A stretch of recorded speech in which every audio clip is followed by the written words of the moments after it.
Megalodon shark ये दुनिया की सबसे बड़ी मॉन्स्टर मछली थी। ये इतनी ज़्यादा बड़ी थी कि आज के टाइम पर जो व्हेल मछली होती हैं 10 से 15 मीटर की, ये उन्हें अपना नाश्ता बना लेती थीं। और आज के टाइम पर जो शार्क होती हैं उतने बड़े तो मेगलोडॉन शार्क के बच्चे हुआ करते थे। लेकिन ये मॉन्स्टर मछली अचानक से अर्थ से मिस्टीरियस तरीके से विलुप्त हो गई। अब इसमें सोचने वाली बात यह है कि आखिर इतनी बड़ी मछली अचानक से अर्थ से विलुप्त कैसे हो गई, और क्या अभी भी इस मछली का हमारी अर्थ पर होना पॉसिबल है? इन सभी सवालों को जवाब जानने के लिए वीडियो एंड तक जरूर देखना।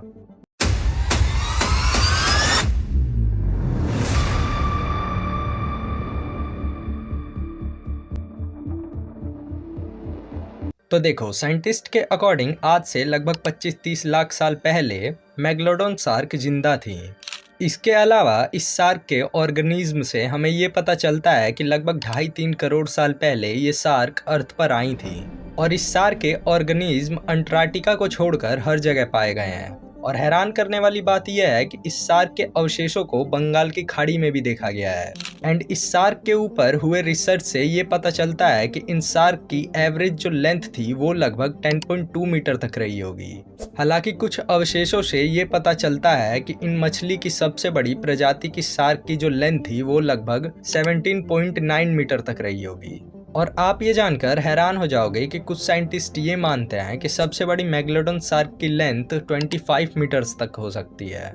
वैसे मैं आप लोगों को बता दूं कि ग्रीक भाषा में मेगलोडॉन का मतलब होता है बहुत बड़ा दांत। और ये जो शार्क थी इसकी बनावट बिल्कुल आज के टाइम पर जो व्हाइट शार्क होती हैं उनकी ही तरह थी, लेकिन ये साइज में उनसे काफ़ी ज़्यादा बड़ी थी। और आमतौर पर इंसानों के दांत का जो साइज होता है वो लगभग 20 मिलीमीटर तक का होता है, लेकिन मेगलोडॉन जो शार्क थी उसके एक दांत की लंबाई लगभग 7.48 इंच थी।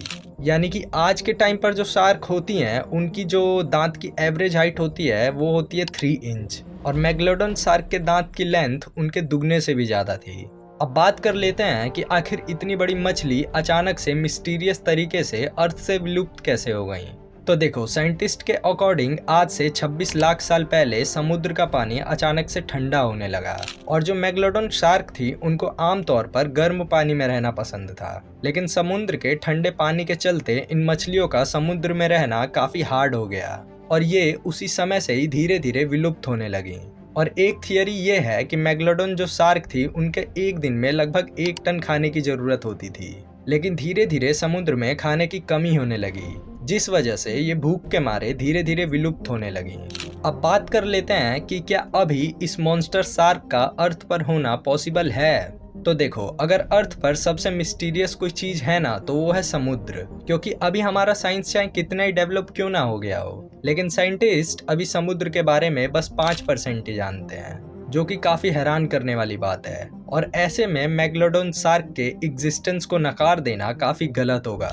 लेकिन फिर भी साइंटिस्ट ये मानते हैं कि अगर मेगलोडॉन शार्क जिंदा होती तो वो खाने की तलाश में समुद्र की गहराई से ऊपर जरूर आती, और ऐसे में हम उनके साइज के चलते उन्हें इजीली देख लेते। और वो जिंदा नहीं है तभी तो वो आज तक कभी भी किसी को दिखाई भी नहीं दी। बाय द वे, आप इसके बारे में क्या सोचते हो मुझे जरूर बताना। तब तक के लिए thank you for watching the video.